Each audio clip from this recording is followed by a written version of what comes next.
people like Kofi and Woods to decide whether they want to go to AEW or another promotion where they might be able to take more money based on that, or if they decide to stick with the company and decide to take the hit, and they decide on this occasion to move on and try out Pastors New, which they're totally in the right to, because it is a bullshit approach to sign into a contract last year and then tell them they're going to have to take a pay cut or go, and as they decide to go, which is good on them. I will say that I would like to see them in AEW because I think that obviously they've got a pre-existing I guess, off-wrestling relationship with the Young Bucks in terms of what they've done in like gaming events. Kenny Omega. So I'm sure they would be pushing to get the New Day through the door. FTR. I wouldn't like to see them get paid extortionately, considering the fact that they probably only have like 2, 3, 4 years of really top capabilities and their tag team act. So I want to see all wrestlers get paid good money for all they do because they put their bodies on the line, but I don't want to see them paid like extortionately for the limited amount of star power that they bring over into AEW. It's obviously a certain amount, it's more than a lot of other factions or groups would bring in, but it's not like I would say you pay them extortionately. Exactly, yeah. That's not as big of a game changer thing. So pay them well, pay them more than WWE are willing to do because you want to send out like a fake message, and also because you say all wrestlers should be paid more regardless.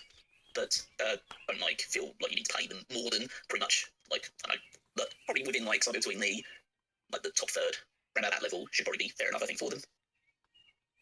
Yeah, I mean, like you bring up the point about like if you're on your way out of the company, you're being phased, however long it'll take to be phased out of your role. Somebody like a Kofi Kingston is on the latter end of his career. He might be healthy enough that he can go another 5 years. He can be another 10 years for all I know. Or it can be like, yeah, I think I'm going to probably go after 2 for all, we're aware. I don't think that exponential growth of contracts makes a whole lot of sense when it annoys me when somebody's like in what Roman's situation is, where it's like, okay, you reach a point where you become the top person or whatever, and then it becomes, I want to make millions and millions more and show up less. And it's like, now to me, that's more of the case of like, if you're going to be around, then you earn the money. And when you've proven that you're a hot commodity like that, then you are going to get paid that amount of money. But when I don't think a Legends contract should be like, well, that person's a 10-time world champion and they haven't actually been a part of the roster for 5 years, but they should earn several millions of dollars. Probably not, because you're not going to get the return on investment on that. But when you choose not to use people and then you go, yeah, well, we're not using you, and it's like, that's your choice to not do that.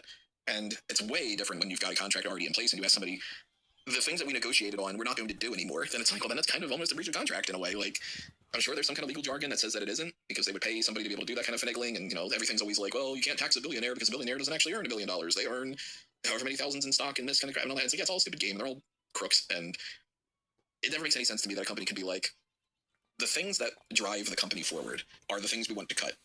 No, if you got rid of all the people on the roster, people aren't going to watch WWE to see Nick Khan. If you're in the situation where this company isn't making enough money, executives should always be the first people to take a pay cut. Fuck you guys. You do not deserve to have a 4th yacht and then fire people to be like, we can't afford all those video editors, but I need a raise. Fuck you. We really need a revolution in this country to just be like, all right, we need more Luigis, and show people that that's not right. And I already gave my opinion about I wanted to be in AEW and all. Jason Mateo and Tonga Loa being a part of the SmackDown roster, bringing up the whole SmackDown idea being different, that just killed off basically the whole point of the MFTs. And I'm not going to say that I didn't see at least some of that coming. Like, Tonga Loa from the very start was brought in as like, yeah, this is going to be the guy that we have take the pinfall in all these matches. We want to have a big group of more bloodline people, but we're not really going to be serious about pushing Camacho. Yeah, I get why they released him. Cobb, they never gave a chance to. And now there's some reports about that he wasn't supposed to be part of the faction. Oh, no shit. It's probably because he's not one of the fucking Anawaki people.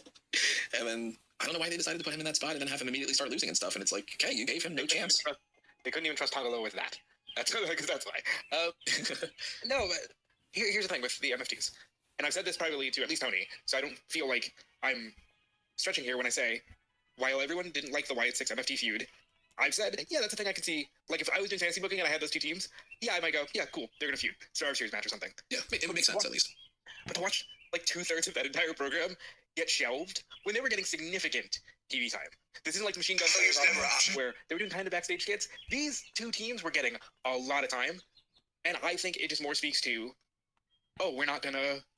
Like, we're going back to a time where even if you're top tier or top of the card, it doesn't matter. Like, this is a business. These are just bodies. We're cycling them out. And I'm not saying I agree with that, but I'm saying that's the vibe I'm getting from them here. I am very curious when we're going to get to a point where they're going to, because it'll happen. It might not happen for another 3 years, 5 years, 10 years, whatever, but it will happen at some point where they're going to go, is there a way that we can just put WWE 2K footage out there? Can we just like have a segment dedicated to, we'll call it the whatever spectacle, or the showcase spectacle, blah blah blah, or and it's like, what about an AI thing? And hey, Andre the Giant versus Undertaker, this is what we would have booked, and then they don't actually pay anybody for anything, and then they're like, we don't need actual roster members, I've been saying that for years, ever since. Remember when holograms were a thing? And it was like, hey, we're gonna do a Tupac hologram concert. When that technology was out there, I was like, oh, we're gonna get Andre versus Taker at WrestleMania, and they're just gonna do that. And I'm even more certain now with the way that they're like TKO across both UFC and WWE. It's just like head first into the AI thing. We'll get there eventually, unfortunately. Because in their minds, they're like, well, wrestling doesn't need wrestlers. Just absurd. All they care about is profit. Yeah, and doesn't work for everybody. Eventually, it collapses. Again, not to be the one that's like certainly not defending this, but like to add a touch of more realism, I think. Like they're not, what they're doing is like a really arse backwards way of what they should be doing, which is, or should have been doing for a long time, which is concentrating more attention on the youth movement and putting younger wrestlers forward first and developing wrestlers and giving them the opportunity to move up from NXT, rather just being like growled in NXT and just left to fester there for 5, 6, 7 years at a time. They're actually just mobilising people a lot faster. And I was like, that is what they should have been doing, because in a weird way, as shitty as, I don't want this to happen, but as shitty as like they're kind of like treating some of their old guard and like forcing people to either accept a big contract reductions or to hit the bricks, it's probably going to work out for them pretty well. Because at the end of the day, even if Kofi Kingston, Xavier Woods, JC Mateo, certainly not Top in this conversation because of he's not as good a wrestler as a lot of people in NXT, or at least he doesn't show it very often. But like they might be better wrestlers, but people want to see new people more than anything else. They can be worse, but that doesn't matter as long as they're new, different, exciting, and just add something different to the product. I mean, that was the whole basis of the Attitude Era movement, was putting younger wrestlers or putting a fresh coat of paint on older wrestlers and using that to build up your entire roster and push that against the kind of retirement club that was WCW at the time. So I think that it will probably sting them for a while because people are going to be kind of against the movement towards kind of the contracts, like treating veterans like disposable garbage. But I do think that like in 2 or 3 years' time, that WWE is going to be in a better place from their roster perspective because of it. It's weird because, like, theoretically, I agree with you. I've talked often about the youth movement, and I do agree with that. The problem I'm having is I don't feel the confidence that they're going to see it that way. I feel like they're not saying, let's create new stars. They're saying, we can just cycle people in and out, and it'll all hit the same because WWE is the brand, and it's going to hit the same no matter what, and that's just not true. I completely agree that they don't see this as the youth movement and putting faith in the youth and all this stuff, and like the idea of like we're building our next generation stars. I think that they see it with the mindset of younger people are cheaper, and so they wouldn't have the same expectations being paid a huge amount as compared to top stars that we've been here for like 10, 15 years, so they've gone up to a certain level, and so don't expect to go below that. And so if we go with younger wrestlers, we can pay them less and treat them the same way essentially, and just build them up from that point. And if we have to lose them, then they're not huge. We just bring up the next person, pay them the same amount, and do the same thing all over again. My idea is that is probably the perspective they're taking. I think we'll probably all be in agreement that is the perspective they're taking. But I say it would have the same effects if they were trying to build up people. Like The thing that makes I was going to say, inevitably you go that route, like you just make stars by accident because people just connect, and then you just end up paying those ones more, and then you just keep swiping the rest of your mid-card, low mid-card, and all that stuff out interchangeably. The thing that makes me very concerned would be a good word for it, but I don't know if that's necessarily the right term. Cautious would be another word too. Judgmental maybe would be another one too. Or I guess more so like I smell the bullshit more than anything else. Is I could see if Mark Shapiro comes out there and he says, we don't think that the amount of years that we're going to get when we renegotiate contracts with certain older talent is going to be financially beneficial for us, and we want to focus that money on building new stars and do that kind of thing. I think that the result becomes the people in the IWC and elsewhere being like, okay, that kind of sucks, but I understand. But instead, what we keep hearing are things like he had something recently where he was like, I'm paraphrasing, but this is the non-corporate speak version of what he said. So this is really what he said. It's just that he didn't say these words exactly. Everybody's bitching and complaining about all of our ads. Well, you know what? Fuck you. Eventually, you'll stop bitching and complaining because you'll get used to it. Look at all these other people. They put a bunch of ads on their stuff too, and eventually everybody got used to it. So wrestling is new, and we're trying to test as much as we can get away with. And right now, you're complaining, but eventually you'll submit.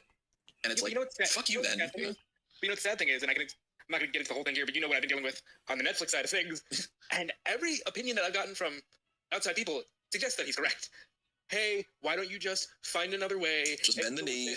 Just deal with it, and then you won't have to stress about it. Instead of it being like, hey, you know what? Why can't the thing just work the way that it's supposed to? So he's not wrong. He's not wrong, and it's like he's not incorrect in saying I'll take advantage of you, and most people will fucking suck it up.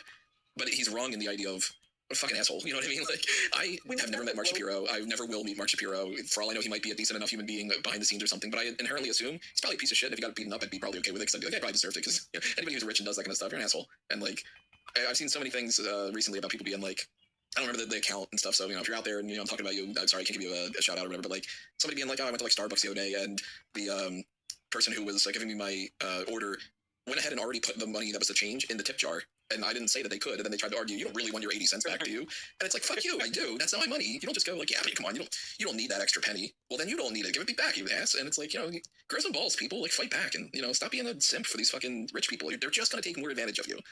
I wish so badly, not even being in the actual, people like an Eric Bischoff want to be like, well, these people on the internet have never actually been in the business, so they can't criticize anything about it. And then, of course, it's the rule of thumb. Are you a fucking Michelin chef? Okay, well then don't ever complain about your fucking food then. You know what I mean? Are you a mechanic? Well, then you can shut the fuck up about that, right? No, everybody has the right to complain about stuff and whatever. But, like, not even being in that case, I'm like, man, I wish that these wrestlers would just unionize. Like, just do it.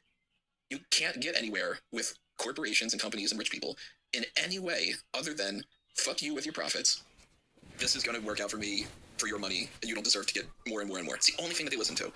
So if I were in the WWE superstar side of things, there's going to be cases where people are like, well, I don't know if I can make that amount of money elsewhere, so I'm going to take the 50% pay cut because I don't think I can make that much money. If I'm making $2 million, they ask me to make $1 million, and I don't think I can make $1 million elsewhere, I guess I'll do it just to pay my bills and feed my family. I get that.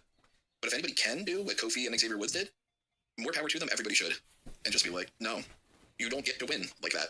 Of course, I always want people to just throw Molotov cocktails and stuff too, but that's another whole thing.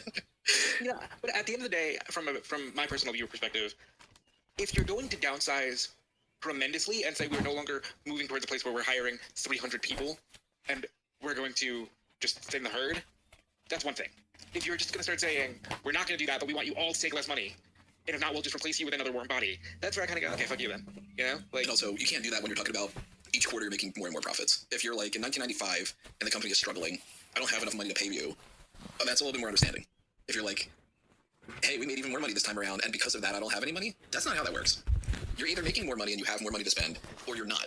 So you're either lying about it, or you're just being greedy. And greed should never be rewarded in any circumstances. I don't care if it's a corporation thing with millions of dollars, or if you've got a friend that earns more money than you do, and they're the type of person that stiffs the paycheck and acts like you should be the one paying more, and they make more money, they order a more expensive meal, and they say, let's split the check. No, dude, you pay for what you're going for. You don't order the surf and turf, and I order fucking free bread, and then you go, how about we split it? No. Pay the tip. At the same time, over on SmackDown, we do have a little bit more confirmation that they are going to go back down to 2 hours. It seems like it might be sometime in June that they will go back down to 2 hours. So I'm sure that a portion of this is them thinking we're going to have one less hour, which means less time for talent. So we don't need as much talent, plus less revenue for the advertisements and stuff. So we're going to make less money equals we need to fire people. Now, 2 of those people are on the Monday Night Raw roster. Funny enough. But of course, they can always just change people around and stuff. Ace Mateo and Tangaloa are part of the SmackDown roster. And if I were on the SmackDown roster, I'd be a little bit concerned. I'd be like, can you send me over to Raw? Because maybe there's a chance that I can do something a little bit better there. But then again, when you look at what they're doing on SmackDown, one of the things that we talked about a little bit on the SmackDown, or the Backlash prediction side of things, we don't have enough space for JC Mateo and Tangaloa, but we're going to really be invested in this fucking Gingerbread Man. The discourse about Sami Zayn killing the Gingerbread Man, this funeral segment that's going to happen on tonight's SmackDown, has been something that's been very funny for me to track over the past week, because I have not seen almost any positive feedback for it. I think it's kind of funny in the ridiculous side of things, but man, people hate this. And I'm very curious to see what happens tonight. If this is going out of the building, if this is something that people just have no real reaction to, if they end up making the segment even quicker. What goes on with the Gingerbread Man? How do we do that, especially knowing that there just was also the death of Ted Turner? I don't know how to respond to it. It's I don't know how to folks. I literally just don't care beyond. And I don't care a lot about what I do, but this just adds another extra layer on top of it. It's I think I saw somebody talking about it on Twitter. It was probably Ibu or something, talking about how you have a really simple story here with this. Triple Williams, Triple Williams, yeah, it's the old veteran who is desperate to doesn't know how long he's got left, who is trying to reach the top of the mountain for the first time. He's got the United States title right now, will have the United States title, and then there's the young upstart that he kind of sees parts of himself in, the character, the charisma, it's just the veteran versus the up and coming star, and you can build a lot around that just based on the fact that both of them are very charismatic and both of them can do great character work, so you can just tell that story quite naturally, and yet you decide to build 90% of their feud around the Gingerbread Man. And I think that's the reason why people are so angry about it. It's not even the quality and stuff and the quality of this shit, it's just the fact that they used to be able to do so much more, and even in the very recent past, especially with Sami Zayn, there was a lot of stuff he could sink his teeth into with Sami, whether it was the Bloodline stuff or the stuff leading into his Intercontinental title run with Gunther and the Jack Gable stuff. As I say, it wasn't the post stuff wasn't the most expressive, amazing storylines. They didn't need to be. They were just simple and built off the fact that Sami was an engaging character for people to get behind. And obviously everyone has that stupid Sami Hogan stuff, but we'll move past that because I think that's just a vocal minority of people. But it's more about then you just gimmick this one up so much with a stupid character that you put it for one segment and then you just rehash because apparently got over the first time, so you just have to beat it into the ground to the point where it's almost like you're not booing the quality of the segment as much as you're just saying, is this the best we can do? Is this really what we're now reduced to at this point? We were doing good stuff 2-3 years ago, why are we here now? So I almost feel like it's more of a universal it's probably the biggest lightning rod in terms of just poor quality stuff that people can attach to basically say everything's shit right now, why this is so bad, and this is the one thing we're going to really hone in on because this is the worst of the worst. And I think it's, unfortunately, it has a adverse effect on Sami too, where it goes from the stupid Sammy Hogan stuff to this being the way he's presented, and whether I agree with it or like it or not, people are susceptible to whatever they see. If they start seeing Sammy do this shit, everybody's gonna go, oh, that was always his ceiling. He was always a loser, and the Bloodline KO stuff is the exception, not the rule. Where in actuality, I think it's just the other way around, where it's Sammy's annoyingly getting stuck with this because he can kind of make it work, and it's just a stupid thing, and people are rebelling because they just want the product to hit. But the problem is, the product isn't always going to hit 2022 Bloodline. You know what I mean? That we have to be okay with that being a moment in time. and do something else that can hit as strong, and not just expect the same vibe over and over again. Because I think that's the problem we've been living in for 25 years with the Attitude Era. People just think, just do the Attitude Era. We had a whole WrestleMania storyline around it, where they thought that was the answer, and it's not. You have to present something fresh. And I know it's around the Observer that the reason they killed off the Gingerbread Man, which is so stupid to say, is because there was a belief of like, yo, we are way past this. Like, this is stupid. And I think it's a thing that in 4 months nobody will even remember, except for when you get like the occasional screenshot, like Roman Reigns covered in dog food. But it's clearly become the symbol of where we're at. And I kind of think, and to just touch on this thing quickly because we don't need to dive into it, my hope is now that John Cena's groundbreaking, earth-shattering announcement, which will likely just be Club WWE, is actually like, hey, so we're merging everything. And there's not going to be 20 championships because we need to merge everything so we can just kind of concentrate our energy in good spots instead of trying to be like, well, let's keep everybody separate. And then pretend like we're pushing Chelsea Green, but then tell the world we don't think Chelsea Green is a star. You know what I mean? I kind of think that they're at a point again where they need to be a merged, unified WWE instead of trying to have a Raw has 5 championships and SmackDown does 2, because I think that would solve some of the problem. As to your point about the Ted Turner thing, which I don't know why you brought up here. Mostly because it's like, isn't it going to be a little bit insensitive to do a funeral segment for the Gingerbread Man right after Ted Turner dies? Well, yes, but unfortunately they had announced the segment. And also, do you think the WWE is concerned about sensitivity towards a man that they have vilified for 35 years? I mean, I'm curious if they're going to say anything. Oh, they're definitely going to say. I think you have to say. I wouldn't be shocked if they don't. The AEW started off Dynamite with a whole tribute to Ted Turner and multiple references throughout the night about, like, Willow Nightingale saying, you know, this is like a TBS title, and like this is the Turner Broadcasting System station. Which one is it? Yeah, Turner Broadcasting. And you know, TNT and all these other things they were like going through, and you know, really giving like a whole thing to that. WWE, of course, is not going to do anything remotely close to that, but I'm curious if they're going to say anything at all, or if it's going to be one of those things where they just do a quick video package, or if Michael Cole's like, I don't even want to acknowledge the passing of Ted Turner, or if they just are like, sucks when people die, huh? Just like the Gingerbread Man. And then you're like, oh my God, I can't, like, all right, we're not doing Billionaire Ted sketches. I can't imagine it's that insensitive. I don't fucking know. I mean, at this point, I don't put anything past anybody, you know? Hey, you mentioned Chelsea Green. Here's a topic for Chelsea to talk about. Just on this, You So can write Ted Turner. you're all over the place at the moment. We go like you're right in the middle of like the Gingerbread Man segment. Now we're How like do you breeze feel about past it. that? How do you feel about Ted Turner, Tony? Did you buy into the propaganda of the Billionaire Ted sketches? well, it sucks when people die, and you know, Gingerbread Man. I kind of thought that we were talking about Ted Turner when it came to the AEW stuff, but yeah, we are bouncing around. So, like, fuck it, my notes are all over the place anyway. Let's talk about Ted Turner. So, I won't have too much to say about Ted Turner. I was more of a WWF guy than a WCW guy, but of course, you know, I put up a thing on the question of the day for Wrestling News, one of those like what ifs of just, I wonder what would have happened. What if Ted Turner would have bought WWF instead of WCW selling to WWF and Vince McMahon? And you know, obviously, if there wasn't a Ted Turner getting into the wrestling business and doing what he did, and completely different scenario of where wrestling would be these days, and WCW wouldn't have taken off in the way that it did, no NWO, no Attitude Era in that kind of way. Maybe even WWF wouldn't be all that much successful. Maybe that would have just died a slower death. But you know, Ted Turner hasn't been in the wrestling business for all those years, but made a major contribution to pro wrestling, undeniably. I'd say that like he's as big, maybe not as big, but like he certainly has an impact on wrestling which is comparable to Vince's, in the sense that without him, wrestling becomes a monopoly 10 years earlier than it does, or 10, 12, 13 years earlier than it does. Because at that point in time, Vince was already keen on swallowing up the territories. He'd already bought Jim Crockett Promotions, or the time slot that Jim Crockett Promotions had beforehand, which failed completely, and then Jim Crockett Promotions brought it back, and then went back into their time slot, and then Ted Turner purchases that when it's in danger of going out of business entirely. Makes sense to WCW, and we actually have it compared to with against WWF, because otherwise WWF pretty much runs pro wrestling from the late 80s, early 90s onwards, and there's no, well, I said there's no need. They would have eventually needed a need because they were already struggling. Both companies were struggling significantly in the early 90s because there was just a general malaise of popularity towards pro wrestling before the NWO started. But yeah, it just helped keep wrestling out of the hands of Vince McMahon for a definitive period of time before the absolutely disastrous AOL Time Warner merger. I mean, he was pretty much had been pushed aside a lot of it by that point in time, but that merger just meant that he could never defend WCW like he had in the past. WCW was almost always a money loser, and he just defended because he loved pro wrestling so much.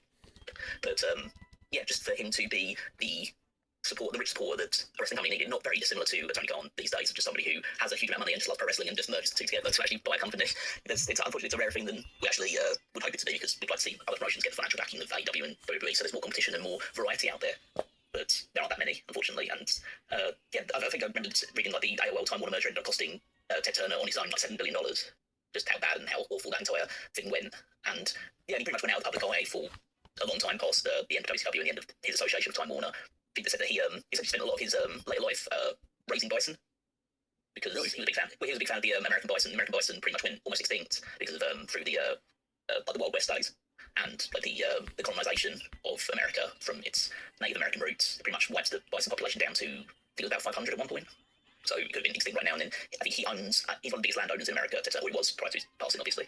And he dedicated a lot of that land to like raising bison. I think his farmland has about 50,000 bison now. So particularly from near extinction to, obviously it's nowhere near the level it was. I think I remember reading somewhere that there used to be about like millions of bison in America, and now there's still only like maybe 100,000 plus, so it's still far worse than it used to be, but at least he played his role in saving that species from extinction.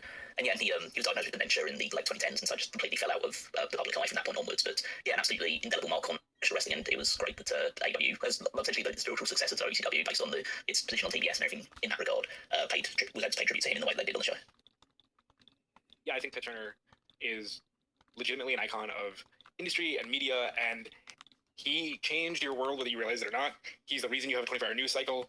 He's the reason why classic movie Sounds preservation fucking awful. happened when it did with, when he started up Turner Classic Movies. He's the reason for Cartoon Network, because he bought the Hanna-Barbera libraries. And then on top of it, he's just seemingly a really good guy who did care about and did donate to charities and gave to the UN, and he genuinely seemed like a guy who was really strongly passionate Your about the things brainless he loved. And like Cameron says, comments. everybody hated WCW long before the merger of AOL and Time Warner. Depopulation, he wants you dead, boys. But alright. And once he was pushed out by the merger, they killed it immediately, and he's the reason it lasted for so long. But he's genuinely awesome, and it's an awesome story to learn about. And yeah, he was away from the public eye because he did get Lewy body dementia, and it's unfortunate, but it's great to see everybody celebrating Ted Turner this week. Well, let's see if WWE No, celebrates it's it. really not. It's really They haven't put out a statement when he disgusting. died. I didn't see anything, at least. That's crazy, wow. Yeah, I recall it, but I think they're just going to do the usual Michael Cole treatment of just Right after his saying old all team the died. I don't know the countries on SmackDown right now. Scripted, So, satanic just sitting there garbage. talking about, hey, we're saddened to learn about the passing of Ted Turner. Ted Turner was like the owner of World Championship Wrestling, big part of the Monday Night Wars, and then it's like, yeah, we send our best wishes to his friends and family and loved ones, and then they'll just probably show a graphic of Ted Turner. Wow, they don't even Like have, everything. Yeah, they don't yeah. have a statement on their website. I'm beginning to question if they'll even do that. Well, so I think that will just be it, because either that or they don't acknowledge it in God, because at the end of the day, he's not part of. I mean, he is loosely because of just what you consider. He's not directly part of WWE's history. So I think they'll just do the bare minimum for him in that regard. They did just induct Dennis Rodman. I just want to put that out there. Dennis Rodman never actually did anything on WWE TV. But now he has, because now he complained about people don't like Hulk Hogan enough. But he's a celebrity, whereas Ted Turner wasn't really a celebrity. He's an executive. He was a well-known executive, but he wasn't really a celebrity. And also, yeah, the company, in many ways, especially under Vince's tenure, probably just hated him and hated everything he stood for. So That's funny to me. he should be Hall of Famer. And he's like, By all the other metrics, he should be absolutely. yeah, not just the WWE one. I think it's crazy the fact that he's not in the Wrestling Observer Hall of Fame yet, and a lot of other pro wrestling Hall of Fame. So yeah, I think this will probably push a lot of people over the edge in terms of making him a Hall of Famer, because it's always sad that no one will be able there to actually receive or feel the acclaim of receiving that kind of recognition. But but usually the passing of someone gives a bit more incentive for people to finally give them the recognition and credit they deserve. No. Which is such bullshit. Induct people when they're still alive, come on. Hero let's see, where do we go worship, next? TNA. I don't know. Sparks. Pick a random topic. I watch TNA, you know that. But I do watch, tangentially through other things. And I didn't know about this until you guys brought it up. We were trying to figure out what hot takes to talk about. But Lei Ying Lee wins back the TNA Knockouts World Championship from Ariana Grace on Impact.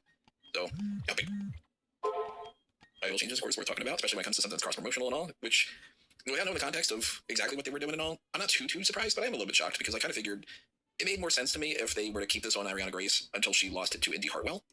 But maybe their idea of where they want to go for something like Slammiversary or whatever is to have something like Lei Ying Lee against Indy Hartwell and do something there. Another topic, TNA related, that we can talk about too at the same time, I just mentioned Slammiversary. They are moving that up in time to try to avoid a little bit of the crossover with AEW's Forbidden Door event. One company going on against the other company is not going to be beneficial, and TNA is certainly not going to get as many people tuning in as AEW would, so I think that makes perfect sense for them to move that to a different time. But I'm less paying attention to TNA now than I was however many months ago. WWE hasn't been doing as much with them. Every once in a while they bring somebody in or they put somebody else on TNA or whatever, but they pretty much dropped that whole TNA people popping up on NXT side of things. That's okay. A partnership like that's not meant to go and go and go. You gotta get away from it for a while, and then go back to it when you have a really cool idea. But I think it's a good thing that they're moving away from it, because it had gotten a little stale, and it was very clear they were sending their C-string NXT people. So I think it'll be a good thing to move away from, and let TNA be its own thing for a little bit. What do you think about Grace dropping the belt? Yeah, that's fine. I think the fact that she held it was just a nice surprise for her and for her career. But Lei Ying Lee seems to be doing really well in TNA, and she's really found herself. So hopefully that continues going in that direction. I am shocked that Indy Hartwell has yet to get that belt, but I guess maybe we'll get there. As far as moving Slammiversary, I think that's a smart move, and I prefer my wrestling doubled up in a way where if you choose to, it can be a day full of wrestling where one show leads into another, rather than, oh no, I have to try to watch everything at once. So I think that's a good move too. Yeah, the Slammiversary move is the only thing they could have done realistically, just because there's no way that they would have gotten as any significant amount of viewership against AEW. So it's the only move they could have taken to switch the show to an earlier time slot. Now the only hope is that AEW responds by moving their thing to an earlier time slot and ruining it more. What a dick move that would be. Oh yeah, I'd say in most people's sense, it'd be a dick move. For me, it'd be a real Chad step, like real pro move there. But I think that they had to move the time, so they've done as expected. In terms of the title change, I think it's probably for the best to have TNA wrestlers hold TNA championships for the most part, unless the opportunity to have someone who is a top star in NXT or WWE in that regard, or maybe lower level star in like the top main roster or the top NXT star holding the title. I think having Aaron Grace hold the title was a bit of an insult to TNA, and I'm not saying that because Aaron Grace is necessarily a bad wrestler. But the issue is, like, I don't know if Aaron Grace is a bad wrestler because she barely wrestles. So, and I think that she hasn't won a singles match. That might have changed since last year, but I'm very sure when she won the title, she hadn't won a singles match on NXT. Don't know if it's changed since then. But to have certainly one of your lowest C strings, like someone who's a good character, but not like a wrestler that you put a lot of stock into in terms of credibility, to have someone like that holding like your top women's world title is a bit of a indictment on where your company sits compared to WWE. Like if you want to draw comparisons to even not even like the second biggest promotion in North America, but even like the third or fourth biggest, you should not be kind of demeaning your title by putting it on somebody who isn't treated as a serious threat in her own company. So that's the biggest thing. Like, it should be on someone like Lee Lee, who's someone that you've put an investment into, signing for your company. And if he is going to be an NXT wrestler moving forward, it shouldn't be any lower than someone like a Jada Parker or someone who actually has some credibility in the bank. Yeah, there are plenty of people. Like, I mean, Lola Vice, before she won the NXT Women's Championship, would have been an option that would have made a little bit more sense. Like Monroe, obviously, if they were going in that direction or whatever. Ariana Grace definitively was on the lower totem pole. And I mean, that goes to show what they think about whether or not they're willing to let people go to TNA and do those things. It's like, well, we're not going to give you our big stars. Okay for that. I mean, even on NXT this week, it ended up being a thing of like, William Regal and Fit Finlay being like, yo, birth rate, why you suck? Like, okay, that's going to be part of the storyline now, is quit fucking sucking and do your shit properly. Yeah, but I don't mind that if it's going to lead to people, getting better and becoming winners on the program. If you're just doing it to bury them, that's another issue. I guess we'll see about that, but it's not a good sign that they followed that up with not actually announcing what their match is. Like, they did a thing where it was like, I booked you on a 6-man tag, and then when they're running through the card for next week, they did not mention the 6-man tag. I don't know if they forgot about it, or if they were just like, well, we want to put it out there because we're going to fight, even though, why would you set up a match that you don't even know what the match is? I don't know what their game plan is there, but, yeah, weird things go around. We'll talk more about some other NXT stuff in a little bit, but since we're talking about companies outside of WWE, and I'll mention this thing, on the, side of the WWE has a partnership with TNA, they also now own AAA, and one of those things that was very curious when they bought AAA was Stephanie McMahon has a situation right now where maybe that wouldn't be a great company to necessarily partner with, and there are going to be some odd things there with her ex-boyfriend. Well, El Cuatrero, if I'm saying the name correctly and all, has been found guilty of domestic violence and attempted femicide over attacking Stephanie McMahon, doing whatever he did with her, facing up to, or maybe even more than, 50 years in prison. And good, because people should not do this kind of stuff. Also, Alberto Del Rio, Mr. Every time I get an opportunity, I claim that WWE wants to bring me back, even though there hasn't been anything that would remotely suggest that whatsoever, is now potentially also found in contempt of some of his, I don't know if it's technically parole, or if it's, some kind of conduct situation of, like, if you're going to be this horrible piece of shit that's, like, attacking your wife or girlfriend or whatever it might be, you might not be in a good spot if you're laughing about the idea of beating up a woman on a public thing. Yeah, people should be punished. Fuck both those guys. I don't know if we have much to say about it other than that, but feel free if you guys want to chime in about those things. I mean, fuck both of those guys covers it pretty well. Yeah, I think that's like the general sentiment. I think we're looking at like El Cuatrero's cage match to see what he's been doing recently. So essentially, he had his last AAA show on the 4th of March 2023, and then he took like a 3-year hiatus from professional wrestling, and then he started coming back this year. So great timing on his part to make the comeback. Yeah, so good for everyone involved that he's going to be put behind bars for what he's done. And obviously, fuck Rio because that's the raw life. So. Yeah, there are a few